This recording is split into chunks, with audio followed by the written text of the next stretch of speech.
hapa nchini? Mimi nakwambia, mimi naitwa indigenous. And I believe in indigenous product. Naam. Therefore, watoto wangu wote wamesomea Kenya. Ma university wamesomea Kenya. Naam. Yes, wataenda tu nje kama ni ya lazima. Lakini kwanza watahitimu mpaka chuo ya mwisho hapa nchini Kenya. Hapa nchini Kenya. Kwa mpigo. You believe in Kenya. Nimekuambia, I believe in my country and I believe in the product of my country. Naam. Because if I don't love Kenya, where else do I love? Unashangaa. Yes, this is my country, this is my mother country. Yes. Do you think as a country ilikuwa tuko tayari kurudi back to school? What I can say, as a nation, we are ready to get back to school. Even though in some circumstances the national government was somehow not very ready in terms of preparation. But learners were very, very ready to get back to school. They were eager, walikuwa na yes, kurudi don't forget that at least for the last 9 to 10 months, these learners has been out there experiencing a totally different environment that has not been there. They have not been in there before. And therefore, the riskiness was too high. One is security. Insecurity was too high when the learners were outside. Number 2, early pregnancies. Number 3, early marriages. And number 4 is those kind of vibarua. Lazima ulazimishwe kwenda kufanya vibarua labda na wazazi kuliko kushinda mule kwa nyumba. So it was such difficult, and it's a high opportunity for them to get back to where they belong. Yes. So I would say there are challenges, and the challenges are high because, one, there was not proper preparation. This is in areas to do with what we call decongestion, and there will be what we call discrimination, when at least some children will be learning inside the classroom and when others will be learning under the tree. This is a total discrimination, and we cannot just close our eyes to say that that is a neutral way of handling our learners. Therefore, it is required with immediate effect that national government, Ministry for Treasury, and the Ministry for Education, especially to release money for CDF, so that the CDF, wherever in the country, can be able to offer what we call temporary shifts to make these learners safer to run in, other than taking them under the trees, other than taking to bear sun of the day. Mheshimiwa, tumekuwa na miezi 9 ya kujitayarisha. Kuna hela ambazo zimetolewa, kuna projects za desk ambazo zilikuwa zimeanzishwa, you know. And kufikia sasa ni kwamba bado hakuna madarasa, na waziri wa elimu anaambia walimu wawe innovative and creative in 2020. Jana umeposti picha wanafunzi wako kwenye jua, manake shule yao haina miti kwamba wanaweza ingia kwenye miti. Shule zao hazina maabara ama dining halls ambao wanaweza ingia pia angalau wasome kule, in the spirit of being innovative. Sasa hivi mheshimiwa, what is happening in this country? Nini kilifanyika vibaya? Na nyinyi mheshimiwa mlinyamaza, hatukusikia sauti yenu popote. Nilikuwa mnapiga tu BBI kieleweke na tanga. Ukweli wa mambo ni kwamba hizi shinda haziko kila mahali. Hizi shinda ziko kwingine na kwingineko. Lakini hata utayarishi wa kurudi kwa shule uko na mashinda kwingineko, lakini kuna wengine tayari washajipanga sawa. Na what I can tell you is that resources are the key to every preparation. There is no way you can tell a member of parliament to prepare runners back to school with what we call facilities to accommodate or to decongestion, where the facilities are not trimming from the national government to those constituency kitties. And you have heard very boldly from the CS Treasury, telling us that we are moving to the very hard time, economic hard time. It tells you even disbursement of what we call resources, it will be also hard. Because I can tell you for sure, it is now January. The CDF has not gotten a single penny for this financial year. 6 months down the line. This is the year. This is the month that actually we normally pay school fees as a bursary to students. We can't offer any because our kitties are dry. So what I can say is that first and foremost, let us as a nation put what we call the priorities first. And the priority now as a nation is to how smoother will be our running system. Without money, with government closing its eyes, telling us to take our children under the trees, use any mechanical, use any innovation.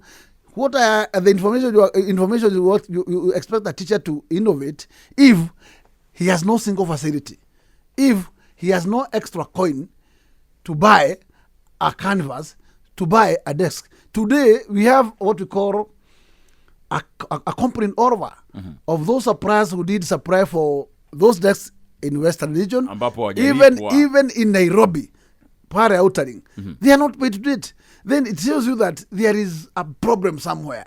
If a supplier, and the supplier is the artisan who is just mtu wa jua kali, mtu wa mkono, hasla fulani vile. Alafu unataka kushika doo zake, unashika doo zake miezi 4-5. Na huyu jamaa alienda kwa banki ya Equity ama Family Bank akaboro. Hiyo interest yake unamwekea pesa yake itakuliwa na banki ishe. Huyu jamaa ni kumsaidia, unamsaidia ama ni kumumaliza kifedha. Ni nataka kuambia Magoha, our dear good waziri wa education, tafadhali talk to your CS Treasury. Make sure that those suppliers for the desks are paid. Those are peasant young business people. Make sure that they are back to work, because surely most of them depends to take their children back to school using that resource. And when we are holding those resources, then it means that their children cannot get back to school, they cannot enjoy getting back to school. Lakini serikali inalalamika mheshimiwa kwamba haina pesa. Nataka kusema ndugu yangu, ni vizuri tukubaliane kwamba matatizo hayo yote yako. Lakini hata kama matatizo hayo yote yako, tutafanyaje kama jamii wa Kenya? Ni lazima tujue, ni lazima tuwe na nafasi ya kuhakikisha mtoto wetu ako kwa shule na anasoma. Hii tutafanyaje? Hakuna, nilimetembea jana, hakuna mask, hakuna sanitizer, na waziri amesema pesa zimetumwa kwa mashule. Mimi ningeuliza principal wherever they are, pesa zile zimetumwa. Usije ukatuambia hakuna pesa ya kununua sanitizer. Kama watoto unataka wa sanitize, na kama ni mambo ya mask, mimi ningeuliza Maria wema wherever we are, because sasa hatutoshani. Kuna mzazi hataweza kununulia huyu mtoto hiyo mask, upende usipende. Atafanyaje? Huyu mtoto abuscod. Huyu mtoto lazima pia tumpatie nafasi. Lakini mheshimiwa, hebu nikukate kidogo. Mimi kitu kinaniudhi kama Mkenya ni kwamba kwa nini wakati ambapo serikali itakufanya kitu tunaitisha msaada? Kwa sababu serikali ina hela, treasury ina hela, na not unless you're telling me that Jubilee government has failed. Maana jana nilikuwa na CAS wa education Mumina akaniambia kwamba watasupply mask wale ambao katika shule zote ambao hafupewa wale wanafunzi ambao hawana uwezo, alafu wameweka water points. Pengine ulitembea shule ipi ukaona kwamba bado vitu hivyo havijafika? Nimetembea shule zangu zote hapa Embakasi North. Hizo vitu unatuambia water points, hakuna kitu kama hiyo. Ziko wapi? Nothing. Were the teachers innovative enough wakapeana space kwa wanafunzi? Space jana ilikuwa ni siku ya kuenroll watoto back to school. Kwa hivyo all those maybe designated areas for the congestion were not available for yesterday. Na mipango hiyo natumaini wataanza kuyapanga leo. Jana ilikuwa ni kupokea. Ujue ya kwamba we have what we call boarding schools. Unataka kuniambia ni mipango gani imepangwa ya kuhakikisha watoto hawatalala vile wanalalaga? Kwa hiyo maana wanatumia kitanda kimoja. Na wanatumia labda wawili kitanda kimoja. So kuna preparations zimepangwa za kuhakikisha watu hawatavinyana kwa vitanda tena. So ninakuambia there are a lot of challenges. But what we can do, because this has no time, and there is no enough resources for this. Na serikali isitanganya wananchi kwamba pesa ziko. Kama ziko watoe. Yes, na mimi nikitaka kuambia ya kwamba kusema ukweli, kama kuna hela zilikuwa tuwe na hela zimetosha walaudi hii, ni zile hela tumesave katika education. Kwa sababu mimi nataka kurudisha, ningetaka kuikumbusha serikali ya Kenya ya Jubilee kwamba miezi 9 karibu miezi 10 hawaja kuwa wakitumia karo shilingi hata moja ya shule, isipokuwa zile pesa wanalipa walimu mishahara yao. Hizo matumizi zingine yote miezi 10 na budget ilikuwa bado iko chonjo. Kwani hizo pesa zote zimekwenda wapi? na hasijatumika. Tuliweka budget ya 600 billion ya education. Unataka kuniambia tumebakiza miezi 4 tuende mwaka ingine? Pesa zimekwenda wapi? 600 billion zimelipa walimu zikaisha, kwamba hiyo kiti imeisha, haina kitu imebaki ya kusawazisha the deficit we are in. So mimi ni kitu ningetaka kusema, serikali iwache kuachilia watoto nafasi hii ni yao, na kuhakikisha kwamba matatizo yako kwa mashule si maraika yatakuja kutatua, na tuache kuachia mwalimu mashida hii. Mwalimu atatua kama hana hela, atatatua shida za watoto na nini. So katika hizo shida zote mheshimiwa, should we go the UK way? Kwa sababu UK sasa hivi wamefunga shule mpaka labda Februari pale katikati ndio wataona kama watafungua, kwa sababu baada ya kufungua shule nambari za kesi za corona zilizidi. Should we go the UK way? What I can say is that in fact we have witnessed some kind of falling down of the infection. I am not sure whether the data is talking the truth or not. But what I can say, tungejipatia nafasi ya mwezi moja tuone matokeo, na tukiona kwamba tuko hatarini, hatuwezi kukubali kuhatarisha watoto wetu hata kwa sababu tunataka wasome. We better look for other mechanism. We can close even a whole year or two, but we cannot take the lives of our children to such a extraordinary risk. No. This we can't allow. So as a nation, we must, this is a case study, and I believe the government should watch the situation keenly. Yeah. And after 1 month, if the result is telling us it is not the time to do this, then we have to cross them until when the time is ripe. Shukran sana. Ni mbunge wa Embakasi North James Gakuya ndani ya bunge la Maisha, na ningependa to switch gears kiasi mheshimiwa. Let's talk about Kang'ata's letter. Have you read it personally? Nimesoma barua ya Kang'ata. Yes. Maoni yako yepi kutokana na hiyo barua? Anyway, mimi ningetaka kusema ya kwamba Kang'ata hajatokezea kukanusha kwamba yeye sio author ya hiyo barua. Na vile hajakanusha ni kumaanisha aliandika barua.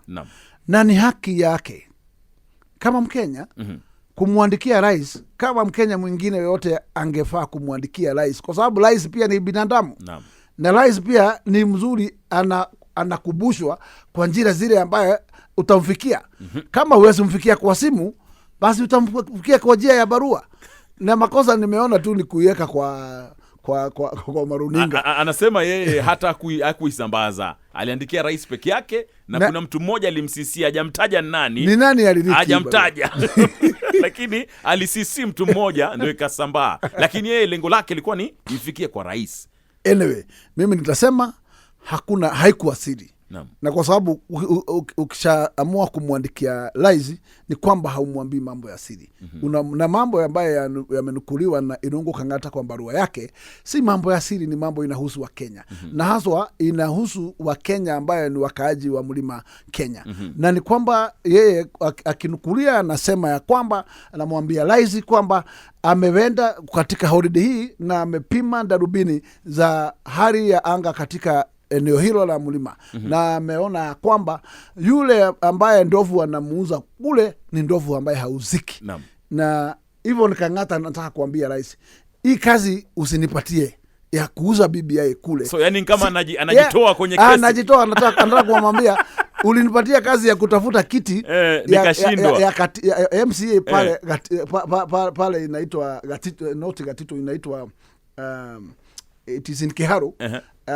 Na akashindwa kutimiza kama Kang'ata. Hiyo kiti Kang'ata alijaribu kuileta wakiwa na women rep pamoja na governor wa Murang'a, na wakapigwa mweleka. Na kwa hivyo Kang'ata ashapima darubini ya hewa na ameona hata yeye yuko barabarani ya kwenda nyumbani. Na ni mapema, ni vizuri, kwa sababu Kang'ata nakuambia kile kitu ningetaka kusema amefanya. Ametaka kuoga mkono mapema. Hii ni kuambia rais, usiponisikiza hii nguruwe nauza kule haiuziki, ni kwamba mimi ningatue kwa kiti yangu. Wewe pea mwingine nafasi, kwa sababu huu mzigo utakuwa ni mzigo mkubwa mpaka mimi kujisukumia kufanya kazi hii ya chama katika Senate. Hii ni mzigo mzito kwangu. Kwa hivyo kama kule mashinani vita ndio iko kali. Naam. Mimi ningetaka kukaa mlengo, labda nitaweza kujimix na mwananchi. Kwamba Kang'ata hataki kung'atuka, rais ya king'atuka. Rais anaenda exit baada ya miaka 2. Kang'ata bado ni kijana, ako na matarajio pia ya kwenda kuwa gavanari wa Murang'a. Atawezaje kupata nafasi ya kuwa gavana kama bado yuko kwa mlengo ambaye mwananchi anaona ni mlengo wa kumfinyilia? Kuna mambo, nitajie mambo mawili ambayo ni muhimu kwenye point mbili muhimu kwenye hiyo barua yake kwa rais. One ni kwamba Kang'ata amesema vizuri, ni mzuri tutafute binu mpya ya kuongelesha watu wa mlima. Ili kama ni mambo ya BBI wabadilishe nia na waweze kuanza kuisikiza na kuipokea. Na pia ametoa pendekezo lingine, tutafute binu zingine za kuleta viongozi wa mlima pamoja. Kwa sababu ukishaleta viongozi pamoja ni kumaanisha sauti sasa itakuwa moja. Sauti sasa ni mbili kule. Kwa sababu kuna watu wanasema tunaipinga, na ni wanasiasa na ni leadership. Lakini kama rais akichukua jukumu hiyo kulingana na mapendekezo ya Kang'ata, awalete pamoja, he can persuade the leadership of the whole fraternity of Mount Kenya together, na wanaweza kukufikiana mahali. Kwa sababu hata kama watu wana uchungu, wametendewa kinyama, sababu naye rais ametendea watu wengi kinyama, na wananchi pia ndio walichagua hawa. Ukumbuke ya kwamba rais ameng'atua watu wengi wa Central Province kwa viti katika bunge hiyo. Ukiangalia mambo ya Susan Kihika, uangalia kina rafiki yangu Kimani Ichung'wa na wale wengine, mpaka Gakuya mwenyewe alitoroa kwenye budget. Kwa hivyo hii machungu bado iko na mwananchi, na kwamba Wanjiku wanasikia kwamba hii serikali sio yake tena. Na sauti yake haisikiki tena. Kwa hivyo nataka kuambia Irungu Kang'ata alipo sauti ya kule chini mashinani, akisikia vizuri, kama ana lengo la kutaka bado kuwa kwa kinyang'anyiro kingine baada ya miaka 2, ni lazima aanze kujipanga safari hiyo leo. Huyu Kiranja, is he playing politics? Maanake kuna watu ambao wanasema kwamba ametumwa na rais, kwamba he's not bold enough kuweza kuandika barua kama ile. Sijui kama wewe unamjua personally, do you think ni mtu ambaye anaweza shawishiwa afanye kitu, ama yuko bold anaweza kuandika mwenyewe? Watu wanaweza kuwa labda wanamuona kwa njia nyingine tofauti. Lakini Kang'ata si mtu muoga vile unafikiria. Na Kang'ata hakuna kitu hawezi kusema kwa mdomo, na hakuna kitu hawezi andika. Kwa hivyo sina shaka Kang'ata ako na nguvu na uwezo wa kuandikia rais. Na kwa sababu yeye aliteuliwa kiti yake na rais akasema Kang'ata chukua ile jukumu. Mimi najua hiyo kiti ni joto kwake, na hiyo kiti inamsumbua. Na kwa sababu he will not be able to deliver what the president is expecting even mashinani. Kwa hivyo Irungu Kang'ata anajiondoa. Kuliko kuambia rais nimeresign kiti, anataka kumpatia ukweli wa mambo. Kwamba mambo yako hivi, either tuende pamoja, uruhusu kuleta watu pamoja, ili hata mimi niwe na sauti. Lakini kama ni hii mweleka moja kando hii na nyingine huko, hii basi ni kama basi inachomeka. Mheshimiwa Gakuya, do you want to tell me kwamba Ruto is powerful in Central than Bunge Kenyatta? It is not Ruto who is powerful in Central. The leadership of Mount Kenya. Yes, because what the president does not consider is that there are elections. Every election tunachagua watu 6. Tunachagua MCA, tunachagua mbunge, tunachagua mtu anaitwa women rep, tunamchagua mtu anaitwa senator, tunachagua gavanari, na yeye rais akiwa wa 6. Hizi viti zingine huenda governor amepotea kwa raia, huenda senator amepotea kwa raia, lakini kama ma MCA na mbunge wao wako mashinani raia, hakuna kitu utafanya hiyo dunia. Lazima utabue viongozi wa mashinani. Wakati mmoja rais nilimnukulia akisema ni yeye alifanya watu wachaguliwe. Lakini ningetaka kumkumbusha kwamba wakati alirushwa nje na mtu anaitwa former Chief Justice, hata hakufikisha kura zile alichaguliwa nazo mwanzo. Alipata almost nusu ya zile alipata. Kwa hivyo kura nyingi hakuzipata zile alikuwa amepata awali. Sababu ilikuwa nini? Sababu ni kwa sababu wale watu ambao huwa anachaguliwa nao kwa chama pia wakati wana mobilize watu wakitafuta viti vyao, wana mobilize kura hiyo yake.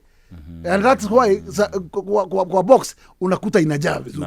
Inajaa sasa. Kwa hivyo wakati unaignore kwamba MCA hakuna kitu hana faida kwako, mbunge hana faida kwako, basi it tells you yule mwenye kupiga kura huyo ndio unadharau, kwa sababu mpiga kura ndio uchagua MCA huyo, ndio uchagua huyo mbunge, ndio uchagua huyo senator. Saa zile unawafanyia kinyume na kinyama, usikii uchungu unaenda mashinani, uchungu haubaki hapo juu. Mheshimiwa, nikuulize tu tukimalizia, ni saratani gani ambayo imeingia kwenye chama cha Jubilee? Ni saratani gani? Hakuna saratani imeingia. Uzuri wa kwamba ni kwamba tunajua siasa za ndugu yangu Right Honorable Raila Amolo Odinga. Na siasa za Jubilee zimekatika na zimekwisha na zimemalizwa na hiyo ndugu. Zimemalizwa aje? He's not in Jubilee. No. He's not in government. I can tell you for sure. Yeah. Yeye alienda na akawa na handshake na rais wa jamhuri. Naam. And he was able to convince the president. Na kuanzia wakati huo safari ya Jubilee ikaanza kuwa shingo upande. Na ikaendelea kuwa shingo upande. Na ikaanza kupasuka polepole. Na rais kwa sababu deliberately alitaka kumaliza mdogo wake, hakutaka kuziba hizo mashimu wakati zilikuwa mashimu mdogo. Mpaka akawacha ikawa sasa ni shimu haiwezi kushindika. Imekuwa Rift Valley. Na sasa nakuambia as we speak, mimi nataka kuambia ukweli wa mambo, hakuna ndawa imebaki. Lakini kama rais angekuwa mtu wa kutumia ujasiri kamili, angeweza kuaccommodate Raila hapa na pia akae na mdogo wake timamu. Lakini yeye alionyesha kidole cha walama ama kisu kwa mdogo wake, na hapo ndio makosa ikaingia. Na hata sympathy hii unaona Ruto wakiipata, kwa sababu alisukumwa kwa kona na akasukumwa kwa kona na watu wakataka kumaliza kisiasa hapo, na rais hakutokea kusaidia mtu wake. Kwa hivyo deliberately alitaka kumaliza. Hivi majuzi Raila alijitokeza akasema kwamba please people of Jubilee don't blame me kwa vile zile ahadi ambazo mmepatiwa Kenya mkashindwa kutimiza, mnazileta kwangu kwa nini? Na ndio nauliza swali mheshimiwa, yeye hayupo kwa serikali, hana kitu chochote, hayuko kwenye upinzani, amepinga vipi ndoto ya Jubilee? Ukisema hayuko kwa serikali, unataka kuniambia wewe unakaa kwa mwezi ukai Kenya hii? Niko Kenya. Wewe tumekuwa na wewe. Amolo Odinga is not in the government of Kenya. Nisikize. Naam. Raila hayuko ndani ya serikali. Saa hii bunge, kulingana na vile bunge inaodhoreshwa na sheria, mpinzani anafaa kuwa minority leader in the house. Saa hii ni nani wako machairman wa kamati za bunge? Ni wapinzani hao ama ni wale wa serikali? Ukienda Senate ni nani wenye vyo za machairman? That's just democracy mheshimiwa. No, ni democracy tuelewane. Naam. How I just want to show you the powers and the authority that Raila is making. Yes, kama Raila ameweza kuweka timu yake ndani ya serikali mpaka machairmanship na nini, yeye ndio sasa na control bunge zote mbili. Unataka kuniambia ni vipi imebaki yeye kukua yeye sio mwenye hodari? So you don't have to be in government to be in government. That's what you're saying. Because no, what matters is your master. If your master gives you what we call permission, power to do a certain mission without any limitation, then this is what Raila is enjoying. Raila anaenjoy kwamba he is a VIP, hata kama hana cheo yoyote. He is scoring shots. Na ukiangalia hadi cheki mpaka saa hii inasonga. Saa hii Raila anatuambia tukianza Januari hii tutaenda kwa ile inaitwa unyo. Sasa ni kampeni ile mbio ya BBI. Yeye tu ni mweleka, anasema by June lazima tuwe na referendum. Anatuambia hizo zote yeye, kwani anakuwa na bajeti yake? Hana bajeti. Yeye ni waziri wa fedha, ajue kuna pesa. Sio yeye. Lakini anatuambia ni lazima tutakuwa na referendum come June. Na ninakuambia mimi nikisikia gita za president, anaiba gita za huyu jamaa tu siku ya tarehe 12 katika kiwanja ya Nyayo Stadium. Hakuiba ngome zingine, ni ngome za BBI. Is it bad na kuambia wakati wa kuruka mwaka rais ya kutuambia gome zingine. Gome za BBI. Sasa unaniambia kama si Raila na control ni nani? Kama amemuingiza mpaka rais wa jamhuri sasa ako matamu. Rais haoni kuna shida ya mashule, rais haoni kuna shida ya hospitali. Ile kitu wanaona tu ni mambo ya mnyonyo na mbona msikizi naibu wake? Make lazima naibu anaona. Kama kwa mfano ni dawa amewekewa, mnavyosema amewekewa dawa sio amerogwa, naibu wake anaona. Kwa nini asimsikize naibu wake? What's not happening mheshimiwa? I can tell you for sure. Wakati handshake iliingia, ni kama kulimwagwa urogi ndani ya nyumba ya nakwambia. Kwa sababu kusema ukweli, hiyo nyumba ilianza na nikwambia it's house of Babel, na it is coming down, na saa hii kuna Yuda. Saa hii kuna Yuda. Na ukiangalia statement zile mtu anaitwa Secretary General wa chama amesema tukienda kuvuka mwaka, amesema anashangaa there is mass resignation from Jubilee membership. Watu ni kuhama tu. Kwa hivyo at the end of the day Jubilee will remain as a shell. Kwa sababu ya Raila Amolo Odinga. Take it from me. Na nakwambia si watu wawili wameimaliza baba. Na baba chama yake ya ODM itabaki intact. Sasa who is the loser? The loser is the head of state. Kwa sababu wewe umekubali mtu akaingia ndani ya boma, ukashindwa na control yeye akiwa ndani ya boma. Kwa sababu nakwambia makosa ilipoingia ni moja tu. He knew very well that he's a partner with his deputy. Lakini wewe unamaliza deputy wako unamdunga tuvisu tu kumaliza, na unataka tu bibi mpya ate yeye ndio kusema kwa boma. Sasa how can that happen? Paka watoto uleke wote nikwambie. Paka watoto kwani ni Raila Amolo Odinga alisaidia Uhuru kuwa rais wa Jamhuri ya Kenya? Kwani bona Uhuru Muigai Kenyatta hakujua umuhimu wa Raila Odinga 2012 bona hakwenda kumtafuta awe running mate wake? Bona hakwenda kutafuta Raila 2017 kama alikuwa amechoka na Ruto? Bona hakutupa Ruto 2017 kando asahaulike atafute a new running mate? Wewe unataka kutumia mtu wewe upande ngazi, ukifika pale juu unaondoa ngazi mwenzako wako. Don't you love the calmness in this country right about now? The calmness in politics, the calmness in mambo ya haki yetu maandamano. Don't you love it mheshimiwa? Mimi nakwambia haki yetu haitakuwa rahisi sana kurudi maandamano barabarani. Hiyo kazi mwenye anaielewa sana ni baba. Lakini kama baba yuko ndani ya serikali, he's already compromised. Nani atakwenda kwa barabara? Hebu nikuulize, unaonaga watu wanaitwa civil society wako wapi siku hizi? Wametulia kwa sababu kichwa yao kiongozi yuko kwa nyama. And I'm saying you, don't you love that calmness? Yuko kwa nyama. Activists hawako tena. Yes, kwa sababu yule kiongozi wao yuko kwa nyama pale, na hao kula minofu tu. Na hawezi kurusha mawe. Wale tu wanarusha mawe akiwa kwa shida. Mheshimiwa, let me ask you a question. Wakati ambapo babake Raila Amolo Odinga alikuwa kwenye serikali alafu akaanza kuwa sidelined, aliandika barua akajiuzulu. What is stopping Ruto from doing that? Kama kwa mfano anaona kwamba hapendwi, haangaliwi, nini namzuia asijiuzulu tu? Mimi nataka kuambia kitu moja. Katiba ya leo ni tofauti na ya wakati wa Raila, wakati wa babake Raila. Wakati wa babake Raila kiti ya naibu wa rais ilikuwa ni kiti ya vice president. Na nilikuwa ni kiti unaweza kuwa appointed even from the roadside. Hii iko kwa maandiko ya katiba. Huwezi kungatua deputy wako hata kama ni namna gani, yeye mwenyewe akiamua, unless through the processes given by the constitution. Na yeye hajachoka na kukalia kiti.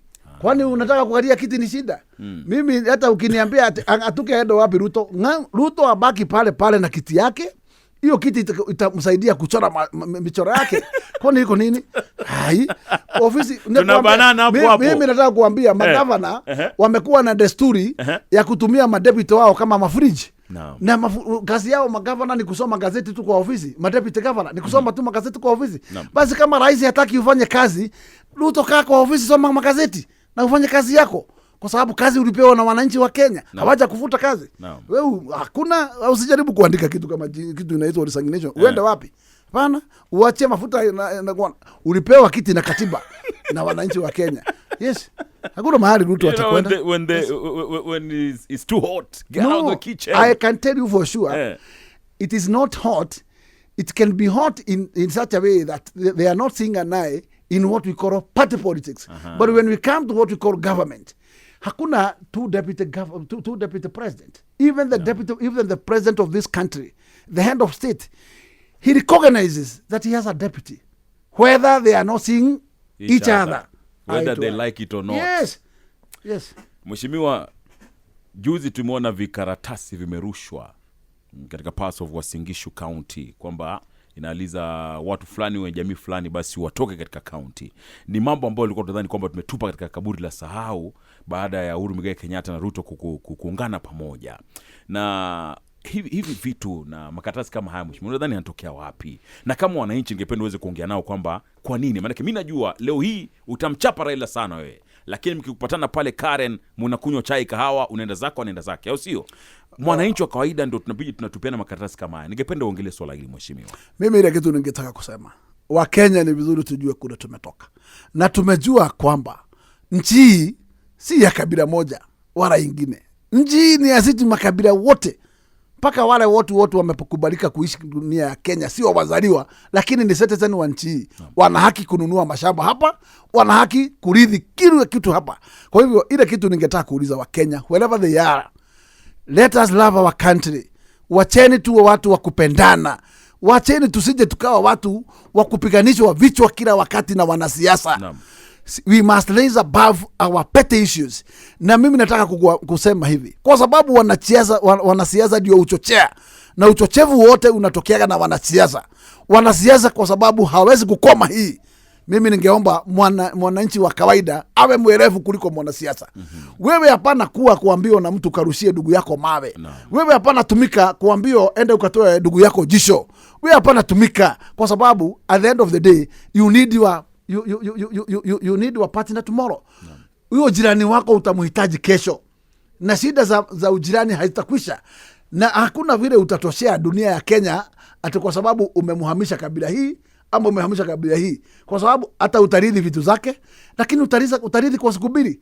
Akienda kotini, koti itamruhusu mali yake either auze aondoke ama binu vingine, lakini hakuna mali ya Mkenya utaridhi kwa lazima. Haitawezekana. Kwa hivyo ningetaka kusema joto za kisiasa iwache kutuweka mbele mambo ya vitisho.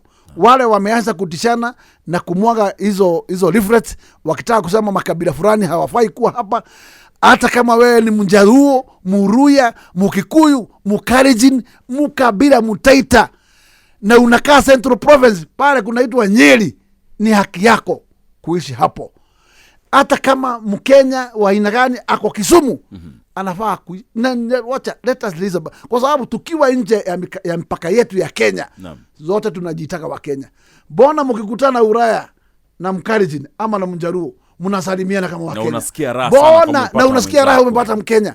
Hii ujinga ingine na kasuba ya kuchafuliwa na wanasiasa tuachane nayo, na tukubaliane ya kwamba lazima kila wakati miaka 5 ikiisha tunaenda kwa debe, tunatafuta viongozi wapya ama tunarudisha wale wako kama wamefanya kazi.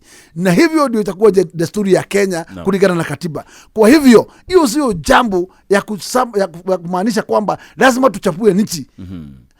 Unataka tuchafue nchi? Baada ya uchaguzi nani atakuja kuijenga? Unaonaga wanaitwa wazungu wakija kukusaidia kujenga nchi yako? Unachafua nchi yako, unaenda unaharibu mpaka reli, unaenda unachoma magari, kodi yako ndio inarudi kununua hiyo magari ya polisi, na ndio kodi yako ndio inakuja kujenga hiyo reli tena. Kwa hivyo wacheni, let us be sober, na tuache kutumika kwa siasa ndogo kama wananchi wa Kenya. Bwana, nchi ni yetu, na we are going nowhere. Hatuhami sisi, na hatuna nchi nyingine, hatuwezi kopeshwa. Nchi hii nataka kuambia tunafaa kuirembesha, tuweke nchi ikiwa safi, mazingira safi, kila kitu safi. Ukiwa hapo wewe unakunywa kikombe ya Kenya ukijua unakaa mahali kuna kitu inaitwa hewa safi. Lakini tukizwa ati kila kitu utaanza kuona kesho. Niliona Kibera kwa sababu sijui nini watu wameanza kupomoa public toilet, ni taxpayers money. Nashindwa my friend. Hii chozi wewe bado ndio utahitaji tu. Na wewe ndio unapomoa saa hii. Anaitwa Mustafa Yusuf alikuwa anasema Uhuru alishindwa kitambo sana na hii nchi. Dennis Limo anasema wananiaje Bili. Mheshimiwa anaongea point nzito sana, lakini shida ni kwamba hao wanasiasa ndio wanakuja wanatuchafua baada ya kutueleza masuala mazuri kama hayo. Why the hard feelings juu ya siasa jamani? Kenya ni moja na ni nchi yetu. Daktari Gwa moja huyu. Yeke mapafuni itoke. Asema we are tired of this country walai. Nyinyi viongozi mtaionea mbinguni kwenye YouTube. Viongozi mnalaumiwa sana mheshimiwa. Tukimalizia kama sekunde 30. Wakenya wanalaumu sana kama nyinyi viongozi kwa sababu nyinyi ndio mnatupeleka kule pabaya. Tunakaa miaka 4.5 pamoja, then kipande cha mwisho cha uchaguzi mambo yanaharibika kwa kuelezwa moja kutiwa propaganda katika akili zetu. Ukweli wa mambo ni kwamba wanasiasa sisi wenyewe ndio kero kubwa, kwa sababu sisi ndio upenda kuropoka mambo hata haiko uhai na kupeleka propaganda zingine ambapo hasifai, na unaenda unachoma kabila yako, unaionyesha kabila hii ingine vile imewachorea vibaya, vile inaachivu inakula mali yenu, unaona hiyo ni mbinu kwamba wanasiasa hao ndio uchochea. Lakini ningetaka kusema hivi, mtu ambaye anafaa kuwa mtu soba ni Mkenya. Wewe unajua jirani yako vizuri na unamjua kuliko vile mwanasiasa anamjua. Utaambiwa na huyu mwanasiasa kweli mkosana na huyu jirani wako, umeona makosa gani wewe? Kama hujaona makosa ya hiyo jirani wako, mbona uchukue kisu ukamdunge? Kwa sababu mwanasiasa amekuinsight ukafanya hiyo. Kwa hivyo sisi tujue kuna sheria katika nchi yetu. Na tujue wanasiasa ni wakati huo, wakati wanataka mtoto wanaitwa kura, hakuna kitu yoyote hawezi kukuletea. Wanataleta propaganda ya kila aina. Lakini ningetaka wewe kama Mkenya uwe ukichukua hatua ya kuweka kwa kabiru, weka kwa ratiri. Pima. Hapana kibia ati ukiambiwa enda maliza yule, unakibia unamaliza mtu, wewe unaenda jera, wewe unaishi jera miaka 10. My good friend, huo mwanasiasa bado anakula keki yake mahali anakula, anaenjoy. My good friend, wacha kutumika kama vibaraka tafadhali. From the horse's mouth, Honorable Embakasi North James Gakuya.